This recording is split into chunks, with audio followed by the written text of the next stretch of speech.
yana o'sha klassik gaplarni gapirmay, o'sha o'quvchilaringiz zo'r bo'lishi kerak degan gaplarni gapirmayman hozir. Biz oldin ichkarini to'kib bo'lamiz, keyin tashqaridan ishlov berishni boshlaymiz.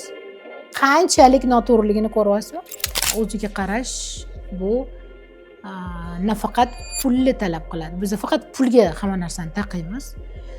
O'ziga qarash deganda, chiroyli bo'lish deganda birinchi bo'lib uyda, uy sharoitida yana o'sha klassik gaplarni gapirmay, o'sha o'quvchilaringiz zo'r bo'lishi kerak degan gaplarni gapirmayman hozir. Men hozir oddiygina qilib haq tilda aytganda, uy sharoitida birinchi yeyotgan, ichayotgan narsalarimizni to'g'ri yeyishimiz kerak. Qancha kletchatkaga boy, kollagenga boy narsalarni yesak, oqsillarni ko'proq yesak chiroyli bo'lamiz. Ichkaridan chiroyli boshlanadi. Chiroy bizda ichkaridan boshlanadi. Biz oldin ichkarini to'kib bo'lamiz, keyin tashqaridan ishlov berishni boshlaymiz. Qanchalik noto'g'riligini ko'ryapsizmi?